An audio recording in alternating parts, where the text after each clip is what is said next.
Welcome back to Kaulignation, your one-stop shop for all things Kaulig Racing, Dingernation, SVGNation, and more. I'm Sean, and thank you for joining us for this little update on the Pocono weekend so far.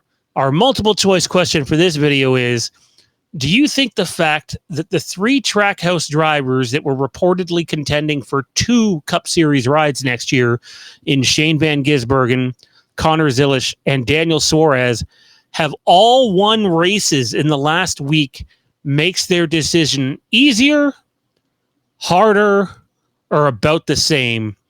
Please comment down below and share your thoughts there. Big shout out to our channel sponsor, Lynn, over at SVG Nation. If you're looking to celebrate Shane Van Gisbergen and what he's doing in NASCAR so far, head on over to that group on Facebook and sign up now. So let's dive into it. First up, we're going to start with the Pocono weekend so far. Christian Eckes with just an incredible run again, back-to-back weeks, thriving, third place finish, had a shot at the win yesterday at Pocono, which is a hometown track for him of sorts. And just an incredible job by him and that whole 16 Leaf Filter team and Alex Janssen. Obviously, they're not where they wanted to be, but they've basically cut their deficit in half in terms of closing in on a playoff spot in about 3 weekends. That's incredible. That is a remarkable turnaround, and I do think that 16 team now finds themselves in position to sit here and try to hunt down a playoff spot. And I think if you look at who's in the playoffs and who's not, you could argue that that 16 team is better than 2 or 3 of the teams that are in there. So they got to keep pushing forward to close that gap. All right, so AJ Allmeninger's weekend so far at Pocono. He had pretty solid one-lap speed in practice, 16th overall. His 5-lap average wasn't great, down in the 20s. And then in the qualifying lap, there was a mistake and something had happened, and basically he forfeited the lap and didn't post a real time with up-to-speed stuff. Ty Dillon was 1.3 seconds off the quickest practice speed. He did improve and cut that gap by 0.4 in qualifying.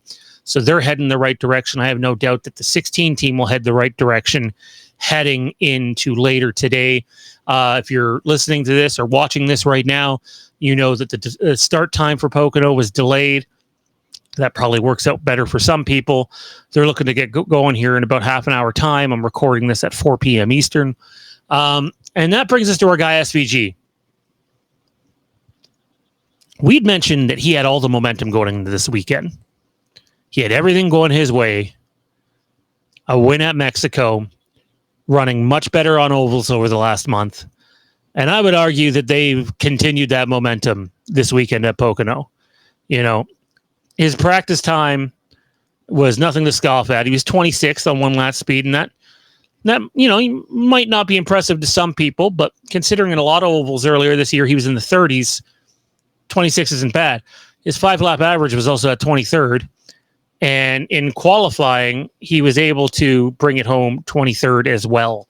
So improvement as the weekend has gone on for SVG. I would not rule out a top 20 for him this weekend, and that would be incredible for that team to go and net another top 20 on an oval would be fantastic. We talked about him running well last year at Pocono and Xfinity if it wasn't for a late race accident. Let us know in the comment section down below how you think SVG, AJ Allmeninger, and Ty Dillon all fare this weekend at Pocono. And we will see you in the next video.